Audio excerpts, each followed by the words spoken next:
Okay, welcome to this 5th episode in my series on my experience competing in fitness for the first time.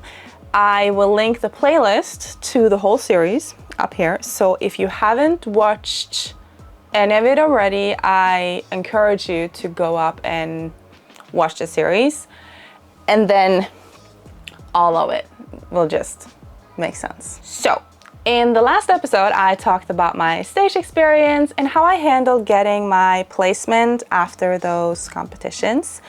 And in this episode, I will talk a little bit about the plan you go through after getting off stage in order to get more back to a normal life, and a little bit about my time after the competitions. There will be more on mental health and physical changes in the next episode, so make sure to subscribe so that you don't miss out when I post that. But first, I want to pick up where I left off, and that is with me qualifying for the World Championship that was set to take place in Spain 2 weeks after my last competition. So after walking off stage, I was just all over the place emotion-wise, and I needed a couple of days to just get back on earth and to consider my options before I made a decision on whether or not to compete in Spain. So after a thorough discussion or conversation, it wasn't a discussion, it was a conversation with my boyfriend and my coach, we decided it best for me not to move forward with going to Worlds, and here is why.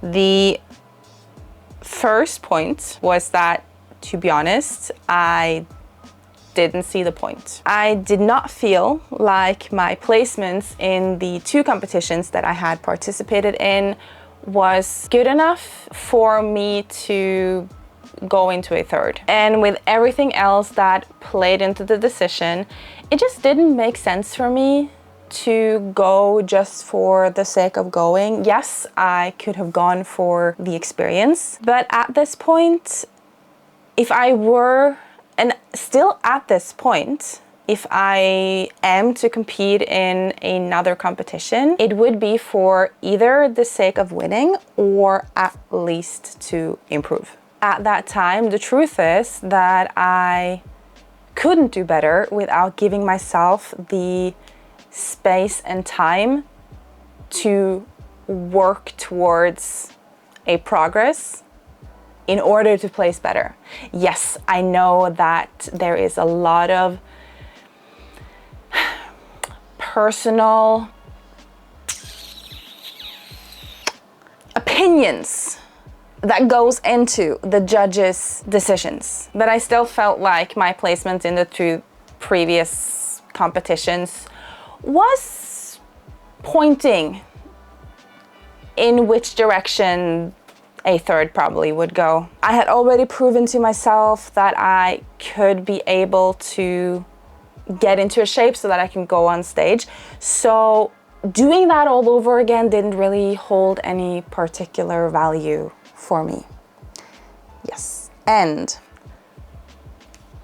numero dos, I was so done with being on a competition diet and just being in that whole bubble, both mentally and physically. I was just done. If you know, you know. And if you don't, just rewatch my whole series and you'll get it. And 3rd, it would have been a big additional expense. With having already felt the financial strain of competing in 2 competitions, with everything that goes into it, competitions, fees, travel, suit, yada yada, I didn't feel like the whole circus was, or doing the whole circus again was worth the money. And lastly, but maybe the most important part, is that my immediate gut feeling was that no, I don't want to do this. I don't want to. And it was such a strange feeling, and to this day I still can't just fully describe it, but it was just like my body was just screaming at me that it will do you no good to go through with this. So I didn't. And with the Worlds not happening, it was time for me to get back to normal life, and that is done with something that is called a reverse phase. And there are a couple of ways that this can be done, actually a bunch of ways, and they're all individual, but since I am a facts girl myself, I'll treat you to a little definition of what a reverse diet actually is. Just because. A reverse diet is a structured, slow, and gradual increase in calorie intake after a period of calorie restriction, like a competition diet, with a goal of restoring metabolic function, preventing rapid fat regain, and stabilizing body weight at a higher energy expenditure level. By slowly reintroducing calories, often in small weekly increments, the diet aims to generally raise total daily energy expenditure, also known as TDEE, without promoting excessive fat gain or metabolic suppression. And there's, of course, a playbook to how this works. And I will go through that with you also, because facts. Okay, how it works. First, slow calorie increase. Instead of an abrupt jump in calories, which can lead to a rapid fat gain, you gradually add small amounts, e.g. 50 to 100 calories, to your daily intake each week. Number 2, metabolic adaptation. This gradual approach allows your metabolism to adapt to the increased fuel, helping to reverse metabolic slowdown and boost your body's energy expenditure. Number 3, preventing fat regain. The slow, controlled increase in calories helps your body adjust to a higher maintenance intake, minimizing the rebound weight gain that can occur after strict dieting. Número 4. Hormonal health. Reverse dieting also helps improve hormonal function, which can be suppressed during prolonged periods of calorie restriction. And last but not least, number 5, cardio adjustments. Often, this process involves a gradual reduction in cardio activity to help achieve a sustainable energy balance without overly increasing fat storage. We'll get back to this in the next episode. Just remember this point. It didn't go well. All right, some people swear by this way of ending a competition season. Other people just jump right back into a daily calorie intake that supports their goal maintenance weight. This is just to get as fast back as soon as possible in order to decrease downtime and just start the work again if they have goals of competing in another competition very soon. I cannot say what is my preferred way because I have only done this once and I did the first method. So if I were to do it again, I would probably do the second, just like jump right back into a maintenance calorie intake, just to see kind of what my preferred way would be to really actually just have an opinion about it. However, I think it is very important to point out that the quality of food is insanely important in this period of time. Focus on good macronutrients in order to support your body's process of getting back to normal as well as you can. And this is the best way to do it, having the right macronutrients and eating good food, regardless of what strategy you actually go for. The plan I got from my coach was to follow the increase like described above. So I was to increase my daily calorie intake by 100 kilocalories each day for an 8-week period. So that would end me at a daily calorie intake at 2,000 kilocalories a day. Well, this was the plan anyways. Did I follow it though? Not really, no. But more on that in the next episode. Well, in the middle of my reverse diet, my boyfriend and I had a trip to Italy planned that we were looking very much forward to.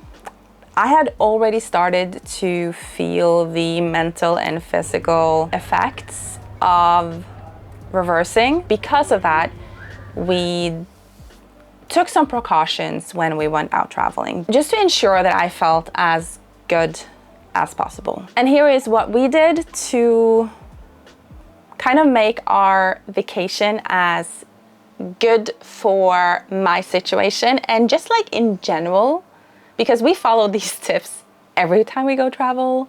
So here they are. Number one, and maybe the most important part, we agreed that we were on vacation.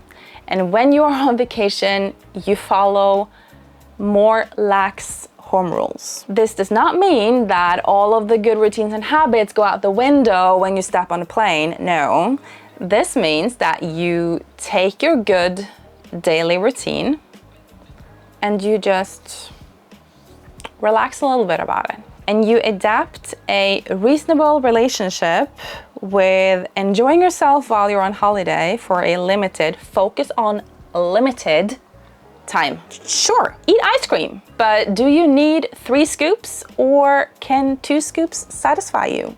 Sure, have a beer, but can you enjoy a small beer instead of guzzling down 3 to 4 mugs? These simple and mindful adaptations makes for a powerful change and lets you have it both ways. And isn't that just a fantastic thing to realize?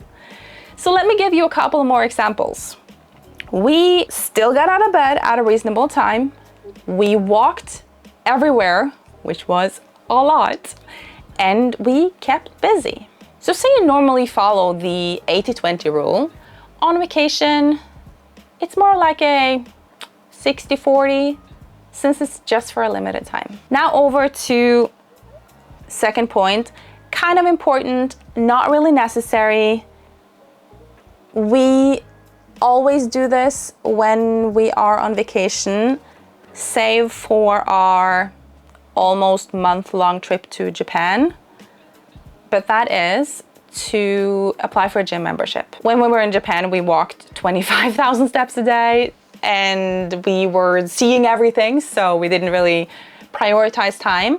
But when we are on more of like relaxing holidays, we prioritize time to be able to exercise our hobby, which is going to the gym. Getting into the gym and just like feeling that I was doing the thing that I should, it did a really big change, and it made for me to be able to enjoy my vacation more and relax. And if you haven't tried it, you should. It is amazing. Third point, prioritizing proteins. This kind of goes hand in hand with the first point, but we like to do this because when you're on vacation, you're at the same time enjoying yourself, but you kind of want to hit your protein goal anyways. So focusing on getting enough protein for in between meal snacks and then at dinner makes a huge difference. This included picking up a protein shake and some cooked ham at the grocery store instead of going to a cafe and having a pastry, or having a protein bar instead of a chocolate, or eating hard-boiled eggs for breakfast instead of a croissant from the breakfast buffet at the hotel. But bear in mind though that these are conscious choices that we make because it makes us feel good, both mentally but also physically and in the long run. And it makes for us to be able to enjoy our vacation much more because we actually do have the energy to do so. I wish I had a bunch of photos and videos documenting our Italy trip because I've usually been pretty good with filming and taking pictures to be able to share, make videos, all of that. But at this point, I just didn't, which is kind of sad. But looking back at it, I was in a sort of state where everything gave me stress and made me feel overwhelmed. So I'll give myself a little bit of grace and just accept that I did what was best for me at that time. And I can only hope that throughout this process, I have learned some valuable lessons and coping mechanisms that will prevent me from letting it go this far ever again. I'll leave you with some pictures from our Venice trip, and it was truly beautiful. And if you ever get the chance to visit, you should, because it is such a bucket list item. We had an amazing trip. We were lucky with the weather, and yes, there were a lot of tourists, but surprisingly only at the touristy spots. And if you know me, you know that we tend to deviate towards the more off the beaten track places instead of going into the thick of it with the touristy places. And that goes for everywhere I travel. In the next episode, I will take you through the changes I've been through, both mentally and physically. And to be honest, I am not looking forward to filming that video. Going through the script and writing that has already been a very hard process. And it has forced me to revisit some of the darker phases that I went through. So that said, I'd still love for you to join me in that episode. As I have said from the very beginning, we're doing raw and unfiltered. We're showing both the good and the bad parts. And the bad parts, which I feel like a lot of people don't talk about, is the things that I think we should talk the loudest about. We're getting close to the end of this series, and at the moment I only have 2 more episodes planned. I might add more in the future if I feel like there are topics worth exploring, but for now, that is where we're headed. So make sure to subscribe if you haven't already. And let me know in the comments what you have enjoyed the most so far, what you're looking forward to the most, and I really hope to see you very soon.